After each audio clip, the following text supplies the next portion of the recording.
জীবন চলে জীবনের গতিতে। সেখানে আমরা যত পরিকল্পনাই করি সেটা বাস্তবায়ন হবে কি না সেটা আমরা কেউ বলতে পারি না। আমরা আমাদের মতো কর্ম করে যেতে পারি। বাস্তবায়নটা সম্পূর্ণ মালিকের ইচ্ছা। বিসমিল্লাহির রহমানির রহিম। হ্যালো এভরিওয়ান, আসসালামু আলাইকুম। কেমন আছেন সবাই? আশা করি কাছে ও দূরে, দেশ কিংবা দেশের বাইরে যে যেখান থেকে আমার আজকের ভিডিওটি দেখছেন বা শুনছেন, মালিকের দয়ায় সবাই সুস্থ আছেন, ভালো আছেন, নিরাপদে আছেন।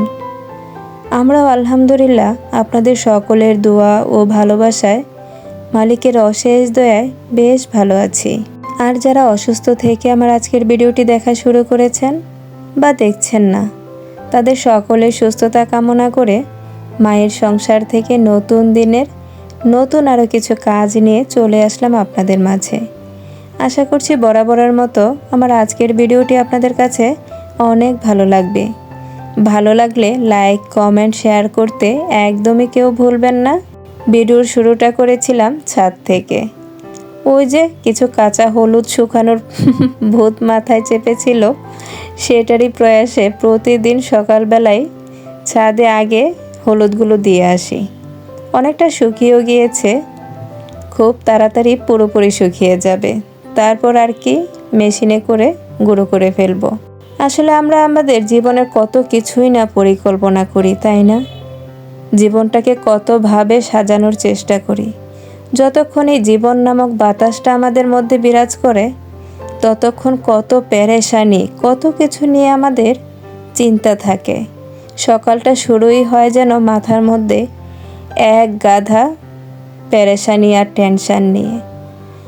এই জীবন নামক বাতাসটা যখন বেরিয়ে যায়, তখন স্বার্থপরের মতো কাছের সব মানুষগুলোকে একা রেখে সব কিছু ছাপিয়ে নিজের মতো করে চলে যাই। এটাই হয়তোবা বাস্তবতা। তখন আর মাথার মধ্যে কোনো টেনশন, কোনো পেরেশানি কাজ করে না।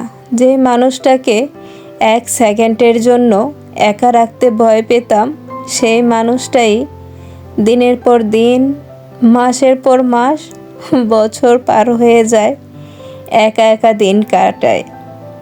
তখন আর স্বার্থপরতা ছেড়ে ওই মানুষটা কি করছে, কিভাবে সময় কাটাচ্ছে, কিভাবে পার করবে দিন, সেটা হয়তো বা আমাদের মাথায় রাখতে পারি না, তাই না?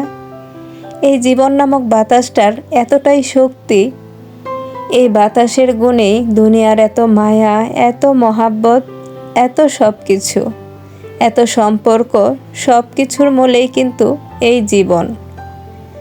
জীবন নামের এই বাতাসটা যখন বেরিয়ে যাচ্ছে, বেরিয়ে যাবার পরপরই কিন্তু আমরা সব কিছু থেকে মুক্ত। সব বাঁধন আমাদেরকে এক নিমেষেই ছাড়িয়ে যেতে হয়। তখন আর কোনো পিছুটান থাকে না।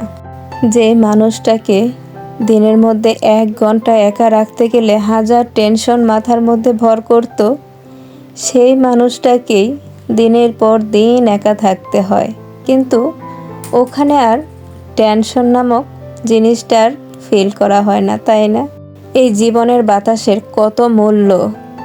সব কিছু ছাপিয়ে নিজেকে যেন অচেনা গন্তব্যে পৌঁছে দিতে পারে। যে মানুষটাকে মায়া দেখিয়ে আগলে রেখে জীবনটাকে পার করার সিদ্ধান্ত ছিল, প্ল্যান ছিল, প্রোগ্রাম ছিল, কত রেস্ট্রিকশান ছিল। এই কাজ করা যাবে না, এই কাজ করলে এই সমস্যা, ওই কাজ করলে ওই সমস্যা। এখন সারা দিন সমস্ত কাজ করলেও কিন্তু কেউ এসে একবারের জন্য বলতে আসে না এই কাজ করলে এই সমস্যাটা হবে। এটাই জীবনের শক্তি, বেঁচে থাকার শক্তি, তাই না? বেঁচে থাকতে যে মানুষগুলোকে আমরা কতটা আগলে রাখি, কত টেনশন করি, কি হবে, কিভাবে চলবে। আসলে উপরওয়ালার পরিকল্পনার কাছে আমাদের এই টেনশন, পরিকল্পনা সব কিছুই বৃথা। উনি যার জীবনটা যেইভাবে রচনা করেন, তার বাইরে কোনো কিছুই হয় না। শুধু শুধু আমরা বোকার মতো একে অপরের উপর নির্ভরশীল হই, একে অপরকে নিয়ে টেনশন করি, একজন আরেকজনের বাধায় পড়ে জীবনের পর জীবন টেনশন করে কাটাই। একটা সময় যে মানুষটাকে ছাড়া এক মুহূর্তের কথা চিন্তা করা যেত না, মালিকের রচনায় অনায়াসে দিনের পর দিন পার করতে হয়। ইচ্ছায় হোক অনিচ্ছায় হোক দিনগুলো কিন্তু কেটেই যায়।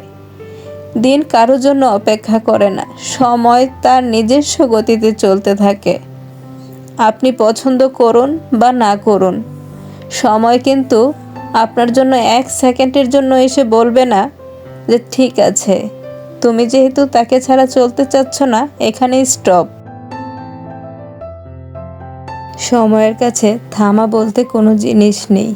দেখেন, আজকে কত সুন্দর একটা গল্প নিয়ে আপনাদের সাথে কথা বলবো ভেবেছিলাম, চলে গেলাম কোন জায়গা থেকে কোন জায়গায়। গল্প নিয়ে কোনো কথাই বলতে পারিনি। আজকে আর বলার মতো অবস্থায়ও আমি নেই। আজকের ভিডিওটি আমি আর বড়ও করব না। আজকের ভিডিও থেকে আমি এখানেই বিদায় নেব। মালিকের দয়ায় সবাই সুস্থ থাকবেন, ভালো থাকবেন, নিরাপদে থাকবেন। আমাদের জন্য সবাই দোয়া করবেন। আর ভিডিওতে বলা কথাগুলোতে যদি কেউ কোনো কষ্ট পেয়ে থাকেন বা মনের অজান্তেই কাউকে কোনো কষ্ট দিয়ে থাকি, সবাই ক্ষমা সুন্দর দৃষ্টিতে দেখবেন। আমাদের জন্য সবাই দোয়া করবেন। আল্লাহ হাফেজ। আসসালামু আলাইকুম।